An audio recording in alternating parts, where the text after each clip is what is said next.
like you said, he knows your team better than anyone. And you guys are bringing in the most touted after English center back in the entire league for 20 million. I know that he's out of contract at the end of the year, but this is a marquee signing.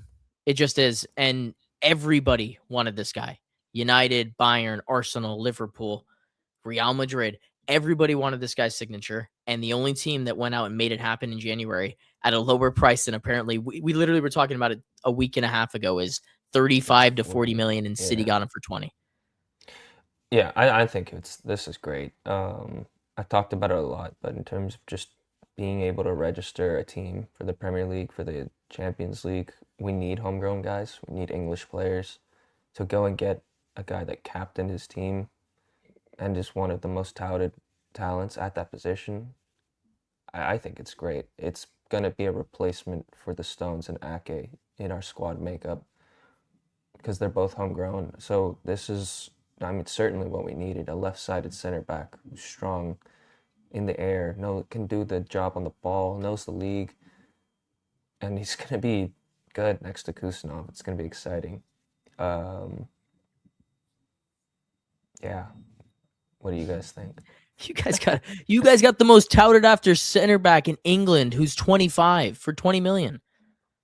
This is we had this whole conversation just a second ago, and I know that Chelsea, he ruled them out early on, but like that's the style of signing that I was expecting a big club to make. And even Arsenal or Liverpool, like this guy was supposed to go to one of these teams in the summer, and it didn't happen. They don't need an 11 of center backs. Look, Arteta wants an 11 of center backs. Just how they play. I can't even question it anymore because it's just what he wants. Trying to build a basketball team. I don't blame him. It seems to be working at the current point in time.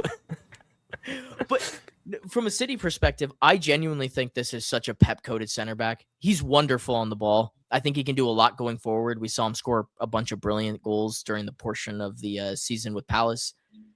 I really love him. He's the starter for an England team. I would have loved him at United. And whenever I think about players, and I'm like, if I would take him at United, obviously, if City get him, I don't want him there. So I'm pissed, if I'm being honest. I didn't want you guys to get Guehi, but it's a win-now move in a team that is only 7 points off the top. At the end of the day, he's played midfield for Palace. He's played in midfield a few times. Like in terms of ability on the ball, like you know, City just pressuring teams and trying to suffocate them. Like Guehi's going to immediately be able to step in. Like you said, Dylan. I mean, we were ruled out after axing him and axing his best friends too. I can understand him not wanting to go back to that situation. For any fans thinking, why didn't we go after him? He doesn't want anything to do with us. Fair enough. I don't think Guehi's like elite at any particular thing. I think he's good to very good at most, if not all things. And asking the guy again who knows the league, who's been in English football for a long time, to just kind of step in. Yeah, I think it's a very shrewd signing, and I think it immediately ups the level and hopefully gives City, for my sake, a little boost, because I think he's capable of being an A side, especially next to a guy like Kusanov, super aggressive, front-footed. I think that's a really good combo right away. And what? I was just gonna say, is the kind of the term that you would use for Guehi, the jack of all trades, master of none? I mean, yes and no. Like he's 25. Center backs are kind of not so much like goalies, but almost to that point where they develop later. They become smarter, and this is just really good. Part of the mold for what we get. And I've harped on it a lot, but leadership is a big thing when we go and buy a player, and just their personality, their fit in the squad. He's a leader. He's just a down-to-earth guy. Like we needed this in that defense, especially with Gvardiol and Diaz out. Like this is the type of player we needed. It's not just that we needed a talented center back, because we have those, but we need someone that's going to lift up the defense, that's going to shore it up, and be able to make the guys next to them feel comfortable.